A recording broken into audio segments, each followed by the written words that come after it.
Welcome to Global News on Signature TV. I am Uchenna Chimdi Oluoha. In the headlines, First Lady to visit Benue Tuesday, inaugurate project Empower Women. 2027, Obasanjo meets Obi-Kwankwaso movement leaders. Boko Haram sets schools on fire in Borno. And Ebola cases in DR Congo rise to 710. Death toll reaches 149.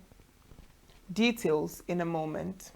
Every second, every minute, every day, news is breaking. Events occur and there are new developments. At Signature TV, we follow these stories objectively, bringing all sides without bias, explaining the complex issues, breaking down the numbers, and investigating the issues behind the news. Anywhere and everywhere, near or far, wherever the news is, we will be there. Signature TV. News in your pocket. Nigeria's First Lady, Senator Oluremi Tinubu, will visit Benue on Tuesday under the Renewed Hope Initiative, engage women, inaugurate key infrastructural projects, and inaugurate a community ICT center. The visit, according to a statement issued on Sunday by the Chief Press Secretary to Governor Hyacinth Alia, Mr. Teso Kula, form part of the nationwide program aimed at empowering women, strengthening families, and improving the welfare of vulnerable groups. During the visit, Mrs. Tinubu, who is also the national chairman of the Renewed Hope Initiative, will interact with women and beneficiaries of the scheme as part of efforts to deepen its grassroots impact across the state. Governor Alia described the visit as a positive demonstration of collaboration between the federal and Benue governments in advancing the welfare of citizens, particularly women and families. A major highlight of the visit would be the commissioning of 10 newly completed intra-city roads in Makurdi, part of more than 45 roads constructed by the Alia administration. The roads, covering about 11.5 kilometers, are expected to improve mobility, stimulate economic activities, and enhance residents' quality of life. Former President Olusegun Obasanjo on Saturday met with leaders of the Obi-Kwankwaso OK movement as part of ongoing efforts aimed at fostering national unity and advancing a people-oriented political agenda ahead of future political engagements. The meeting, disclosed by a chieftain of the Nigeria Democratic Congress, NDC, and member of the Obi-Kwankwaso movement, Ladipo Johnson, was described as strategic and focused on strengthening the movement's vision for a united and progressive Nigeria. Johnson, in a statement issued after the meeting, said the discussions with Obasanjo reaffirmed a shared commitment to building a stronger nation and promoting the welfare of Nigerians. The meeting comes amid growing political realignments and consultations among opposition figures and stakeholders seeking to shape the country's political landscape ahead of future elections. While details of the discussions were not disclosed, the engagement underscores the increasing collaboration among leaders associated with the Obi-Kwankwaso movement and other prominent national figures.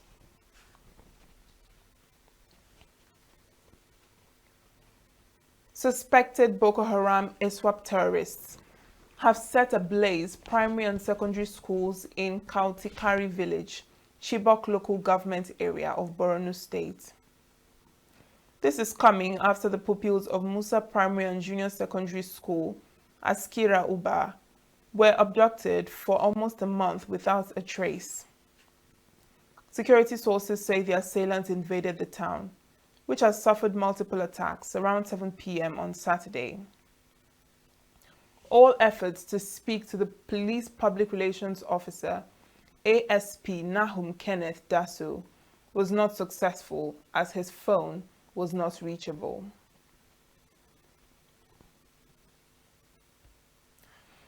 Deputy Speaker of the House of Representatives, Honorable Benjamin Kalu, on Saturday, urged Nigeria's defense industry to deepen local capacity for building arms instead of relying on imports, while charging the financial sector to tighten its financial net against criminal and terrorist financial flows. Speaking at a security meeting tagged Nigeria People's Strategic Conference and Defense Exhibition 2026, with the theme, Building a Modern Security Ecosystem, Integrating Private Sector Capacity into Nigeria's National Security Architecture in Abuja. Kalu said Nigeria must end dependence on foreign arms and build a homegrown defense ecosystem that creates jobs and reduces vulnerabilities.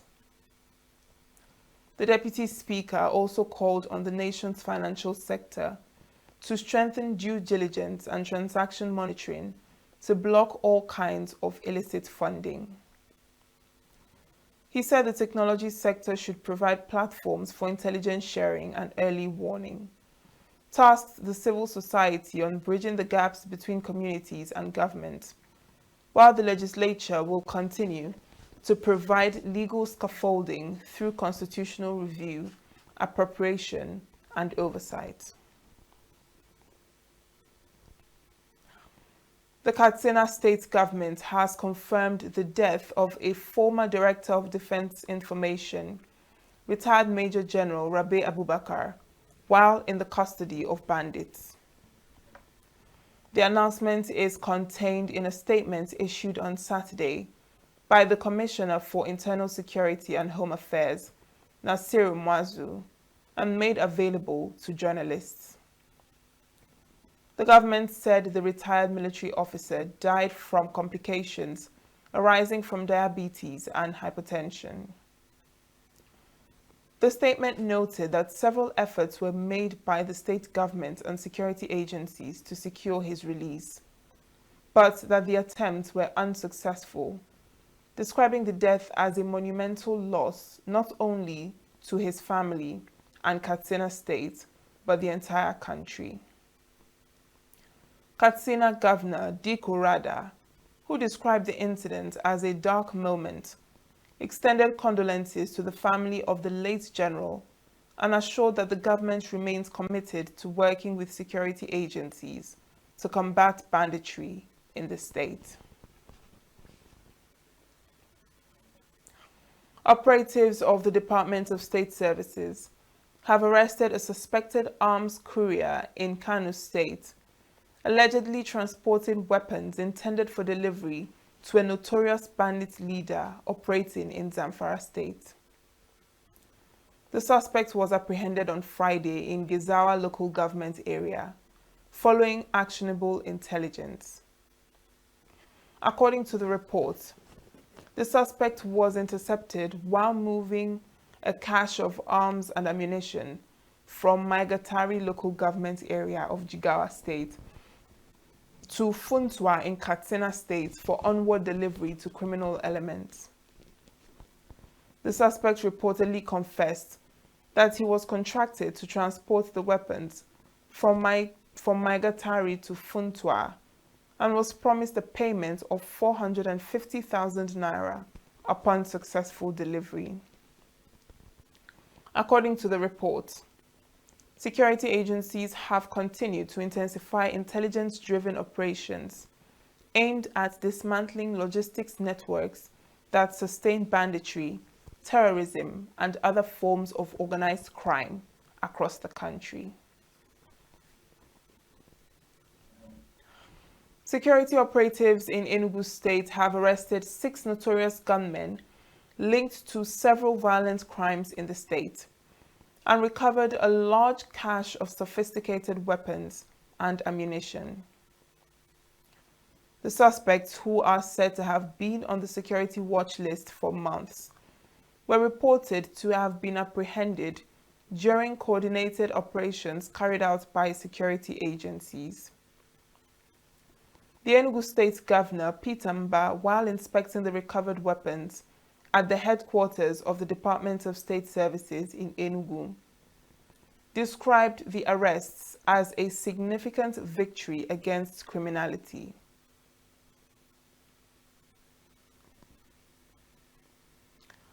Mba commended security agencies for their professionalism, courage, and unwavering commitment to protecting lives and property. This opportunity to commend the President Bola Ahmed Tinubu, GCFR, for his commitment to security. As you may know, just recently the National Assembly, I think the House of Representatives, just passed the first reading of the Constitutional Amendment Bill, where we hope to have the introduction of state police. This is essentially going to further empower the police and help us to eliminate the tragedy of the common. What I call the tragedy of the common, because we need to essentially put security where it squarely belongs. I believe that as states, we must take full responsibility to ensure that within the borders of our states, that we provide effective security to our citizens. And this is, in my view, what the introduction of state police would accomplish.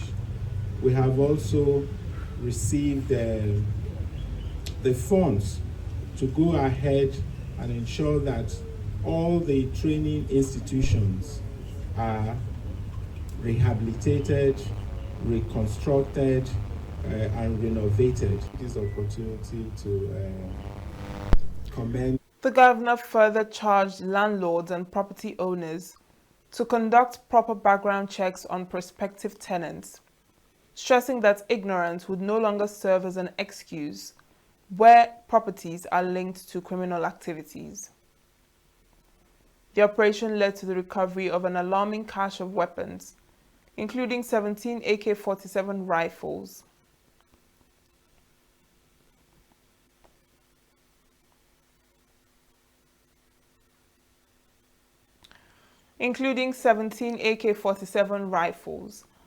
a general-purpose machine gun, a rocket-propelled rifle, hand grenades, tear gas canisters, and more than 1,000 rounds of ammunition.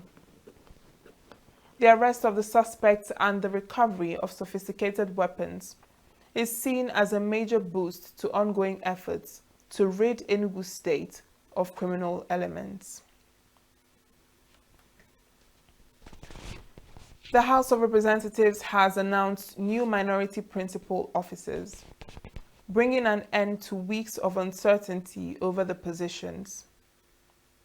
The Speaker, Tajuddin Abbas, announced Bayelsa lawmaker Fred Agbedi as minority leader, Bauchi member Mansur Manu as minority whip, and Sokoto lawmaker Abdul Samad Dasuki as deputy minority leader. The Speaker, who said that their emergence completes the composition of the House leadership, congratulated the new officers. The letter reads as follows. They said, by virtue of Order 7, Rule 7 of the Standing Orders, 12th edition of the House of Representatives, Federal Republic of Nigeria, the minority members of the 10th Assembly hereby unanimously nominate the following members by consensus to fill the vacant positions of the minority in the Parliament. Number 1, Minority Leader, Right Honorable Frederick Y. Abedi, PhD.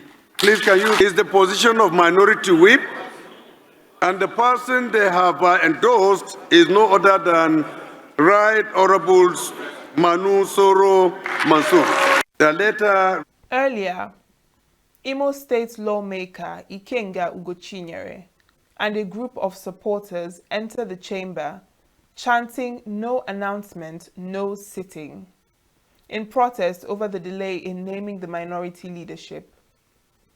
However, shortly after the announcement, Ugochinyere formally withdrew from the race through a letter read by the Speaker.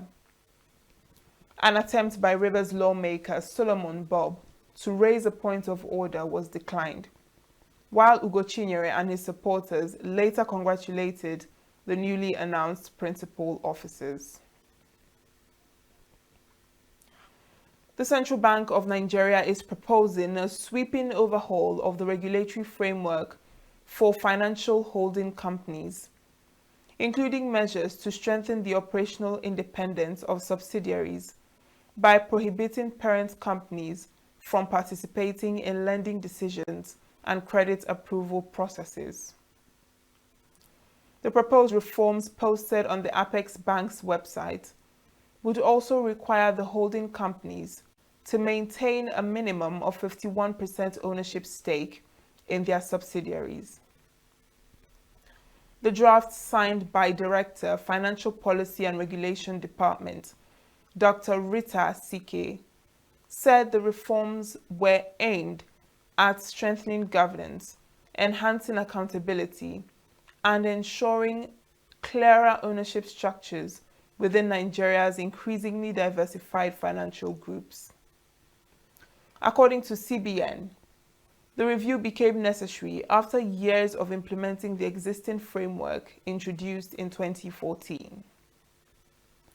The proposed requirement is expected to strengthen the ability of holdcos to exercise effective oversight over subsidiaries, while eliminating ambiguities around control and accountability within financial groups, by drawing a clear line between the responsibilities of parent companies and the subsidiaries, and prohibiting holdcos from interfering in operational and business decisions.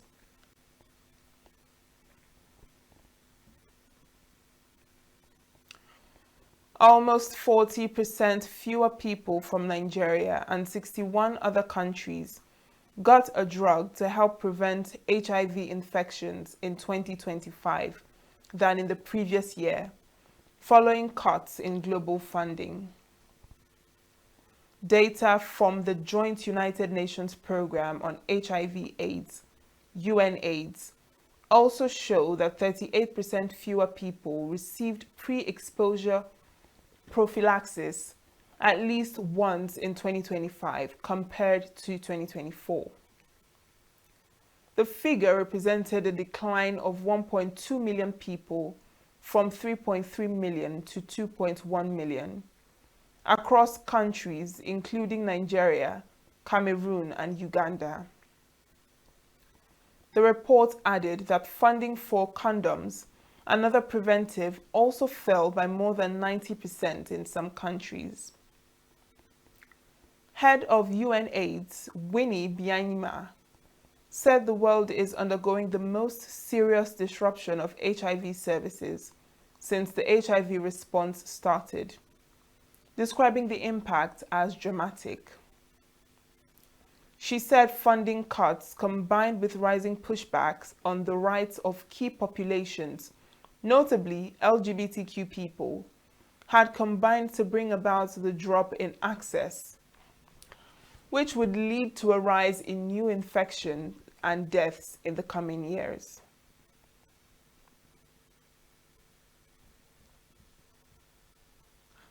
Pakistan's Prime Minister Shehbaz Sharif, whose government has mediated between Iran and the United States to end their war, said on Saturday that a peace deal would likely be finalized within 24 hours.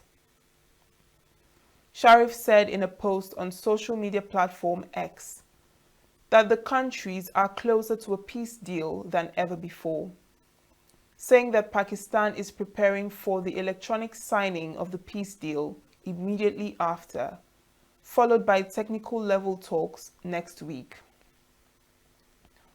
after weeks of stalled negotiations on the terms of an initial memorandum of understanding. Both Washington and Tehran have signaled in recent days that they were nearing an agreement. Tensions, however, persisted as the United States said it downed multiple Iranian drones targeting commercial ships in the Strait of Hormuz early Saturday. Pakistan has been pushing both nations to come to an agreement after a fragile ceasefire was struck in April, and Islamabad hosted talks between the warring sides, which ended with no deal to resolve the conflict that erupted in late February with US-Israeli strikes on Iran. The number of confirmed Ebola cases in the Democratic Republic of Congo, DRC, has risen to 710, including 149 deaths, according to government data. The figure reflects the total number of confirmed cases as of Friday, with 21 new infections recorded over the previous 24 hours, a situation report said. More than 100 people have died from Ebola less than a month after authorities declared an outbreak on eastern Congo, highlighting the severity of the situation as health officials intensify efforts to contain the disease, which was detected weeks after it began spreading. According to the World Health Organization, 137 samples were tested during the past 24 hours, with 35 returning positive results. The current outbreak currently has no approved vaccine or treatment. Authorities said the rapid rise in confirmed cases is partly due to expanded diagnostic capacity, which has enabled health workers to process a backlog of previously collected samples. The European Union has announced that Ukraine and Moldova will officially begin the next stage of their journey toward joining the EU by next week, with formal membership talks with both countries. At a meeting in Brussels, ambassadors from the 27 EU nations agreed to officially recommence negotiations with the two countries in Luxembourg on Monday. EU leaders had agreed to open the talks in December 2023, but negotiations were paused due to opposition from Hungary, led at the time by pro-Russian Prime Minister Viktor Orban.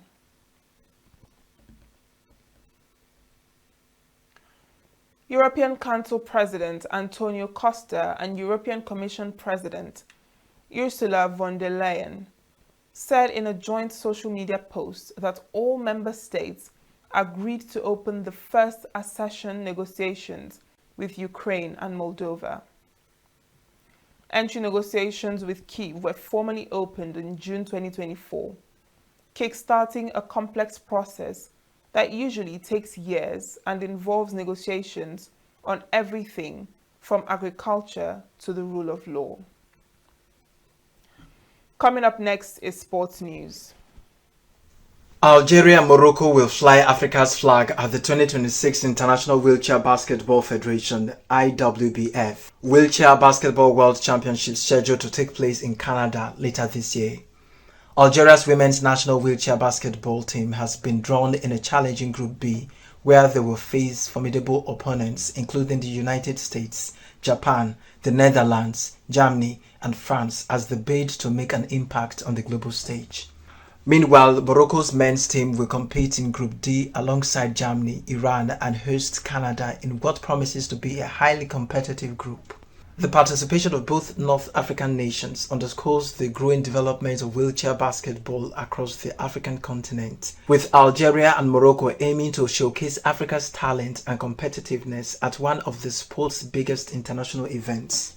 The 2026 IWBF Wheelchair Basketball World Championships will bring together the world's top wheelchair basketball nations, with teams competing for global honors in Canada. The Socceroos futures arrived early after Australia's next generation delivered one of their best World Cup victories, upsetting a highly fancied Turkey 2-0 in Vancouver to start their 2026 campaign in style. Never ever! Right off the Socceroos! It makes up. Scotland claimed their first ever ICC Women's T20 World Cup win with a 40-run thumping of Ireland in the first of a 2026 tournament doubleheader at Old Trafford, which also saw South Africa collapse to a damaging defeat to Australia. Scotland skipper Catherine Bryce and former England spinner Kirsty Gordon were the difference makers as the former smashed 60 off 39 balls to set Ireland a stiff 162 to win, before Gordon 3-16 dismantled their middle order with 3 wickets in 4 balls. Sarah Bryce 49 off 35 was also instrumental in the victory, sharing in a 106-run partnership with her sister that helped Scotland recover from 36-2 to post 161-5 after being inserted. That's the size of our package. I am Uchenna Chimdi Oluoha. Thanks for watching.